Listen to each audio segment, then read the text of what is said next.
Taarifa mpya kuhusiana na Wilson Nangu ni kwamba mwishoni mwa wiki hii salumia katika mchezo wa CAF dhidi ya Esperance Benjamin Mkapa. Taarifa mpya ni kwamba mwishoni mwa wiki hii tutampeleka Afrika Kusini kwa ajili ya kwenda kufanyiwa operation. Ameumia kifundo cha mguu, ule mshipa wa kifundo cha mguu huku nyuma ndicho ambacho kimeumia.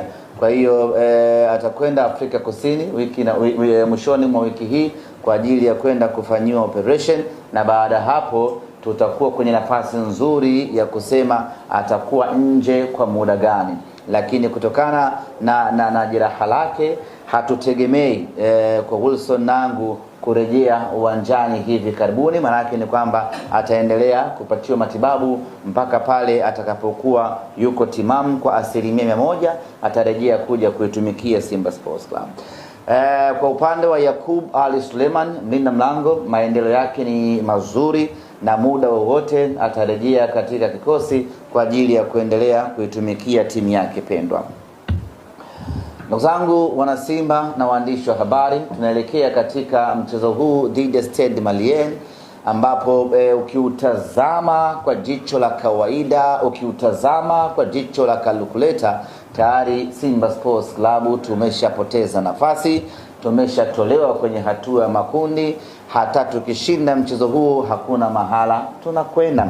Lakini sisi kwetu mchezo huu ni mchezo muhimu kweli kweli, na tungependa kila mwana Simba akauhisi huu muhimu ambao tunautazama huu mchezo.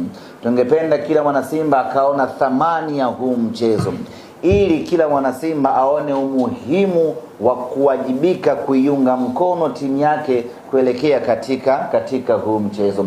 Regardless of matokeo ya kwamba tumepoteza, hatuendi robo finali na kila kitu, lakini mchezo huu dhidi ya Stade Malien kwetu ni mchezo muhimu kweli kweli. Nitatoa sababu kama 3 hivi kwa nini mchezo huu ni muhimu sana kwa Simba Sports Club. Kwanza ni kwa heshima ya Simba Sports. Tunahitaji kupata ushindi katika mchezo huu kwa ajili ya kulinda, kuitetea na kuipigania heshima ya Simba Sports. Hata kama tumefanya vibaya hatua ya makundi, lakini hatutakiwi kuendelea kufanya vibaya zaidi katika hatua ya makundi. Kufanya vibaya zaidi maana yake ni kwamba ni kupoteza hata mchezo huo wa mwisho, huko ndiyo kufanya vibaya zaidi. Hatuko tayari ukiona Simba yetu inafanya vibaya zaidi katika mashindano.